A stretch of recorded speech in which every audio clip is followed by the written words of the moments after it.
চট্টগ্রাম বন্দরে কন্টেইনার ধারণ ক্ষমতা কম বেশি 50,000, তবে বিভিন্ন ইয়ার্ডে পড়ে থাকা নিলামযোগ্য কন্টেইনারই রয়েছে ধারণ ক্ষমতার প্রায় 1/5 যা চরম ঝুঁকিতে ফেলেছে বন্দরকে। কাস্টমসের জটিলতা আর নিলামকারী প্রতিষ্ঠানের নানা অনিয়ম তৈরি করেছে এই ভয়াবহতা।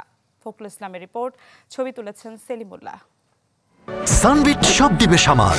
সানবিট ম্যাজিক প্রেস ডিশওয়াশিং এর মাথা ঘোরানো সলিউশন। নিলামে বিক্রি এবং ধ্বংসযোগ্য কন্টেইনারের পাহাড় জমেছে চট্টগ্রাম বন্দরে, যা নিয়ে অতি সম্প্রতি কাস্টমসকে একটি চিঠি দেয় বন্দর কর্তৃপক্ষ, যাতে উঠে আসে ভয়াবহ চিত্র।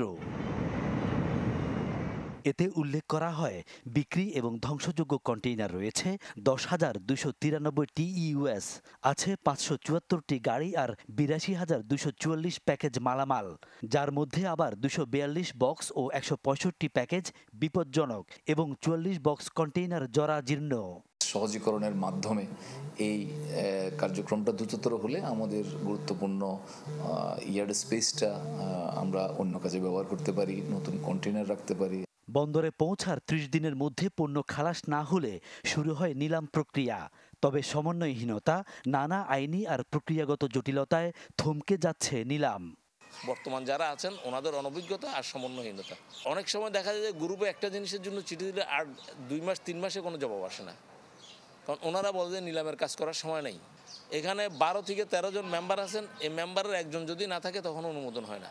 যদি আমরা একটা সুনির্দিষ্ট পরিকল্পনা মাফিক কাজ করতে পারি, তাহলে এই ব্যাকলগ সেগুলো আইনিভাবে সমাপ্ত করেই আমরা এগুলো নিষ্পন্ন করতে পারবো, এটা আমরা আশা করছি। আগামী 2 থেকে 3 মাসের মধ্যে আমরা একটা বড় পরিবর্তন দেখব এক্ষেত্রে। অভিযোগ, নিলামের পরিবর্তে ধ্বংসেই বেশি আগ্রহ নিলামকারী প্রতিষ্ঠান KM কর্পোরেশনের, কেননা এজন্য শিপিং এজেন্ট থেকে মেলে কন্টেইনার প্রতি বাড়তি 1,20,000 টাকা। এই উদ্দেশ্যে চলে ইনভেন্টরি সহ বিভিন্ন ক্ষেত্রে কালক্ষেপণও। একে তো আমি জিনিসটাকে ধ্বংস করতেছি, যে জিনিসটাকে আমি মার্কেটে সময় মতন যদি নিলামি করলে বেচতে পারতাম, রাজস্ব আয় করতাম, সেটা না করে আমরা এটাকে এইখানে কাদের এখানে ল্যাপস, সেটাকে আমাদেরকে আইডেন্টিফাই করতে হবে। 2021 সালে KM কর্পোরেশন 3 বছরের জন্য নিযুক্ত হয়েছিল নিলাম আর শ্রমিক সরবরাহকারী হিসেবে, তবে চুক্তির বাইরে করেছে ধ্বংসের কাজও। চুক্তি অনুযায়ী নিলামের জন্য টন প্রতি 7 আর শ্রমিক সরবরাহের জন্য 3 পয়সা করে নেয়ার কথা, কিন্তু তারা আদায় করেছে 50 পয়সা করে। তবে অফিসে গিয়ে না পেয়ে প্রতিষ্ঠানটির ব্যবস্থাপক মোহাম্মদ মোর্শেদকে ফোন করলেও তিনি সাড়া দেননি। আপনারা কিভাবে পাচ্ছেন কাজ? জি জি জি ভাই, মোর্শেদ ভাই, হ্যালো। চুক্তির মেয়াদ শেষ হওয়ায় সম্প্রতি নতুন ঠিকাদার নিয়োগের উদ্যোগ নেয় কাস্টমস। আছে অন্যদের দরপত্র জমায় বাধা দানের অভিযোগ। তৃতীয় সর্বনিম্ন দরদাতা হয়েও কাজ বাগিয়ে নেয় KM। ওঠে দরে ঘষা মাজারও অভিযোগ। KM এর অনুকূলে দরপত্রের নথিপত্র তৈরি সহ নানা কাজে কাস্টমসের নিলাম ও প্রশাসন বিভাগের যেসব কর্মকর্তা কর্মচারীর যোগসাজশ রয়েছে, তাদের অন্যতম সাবের নূর চৌধুরী। PPR এ জিনিসটা উল্লেখ নাই, আমি ডিসকাউন্টটা আমি ওপেনিং শিটে আমি এটা ইনক্লুড করব।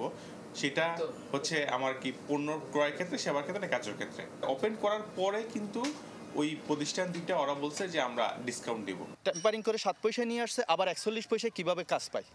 আসলে এই টেন্ডারের ফুল ফর্মটা ওদেরকে নিয়েই করা হয়েছে। সবশেষ গেল বছর ধ্বংস করা হয় 300 কন্টেইনার পণ্য, বিপরীতে অকশন হয় 8টি। এই বছর এখন পর্যন্ত 21 কন্টেইনার ধ্বংসের বিপরীতে অকশন হয় 5টি। ফখরুল ইসলাম, চ্যানেল 24, চট্টগ্রাম।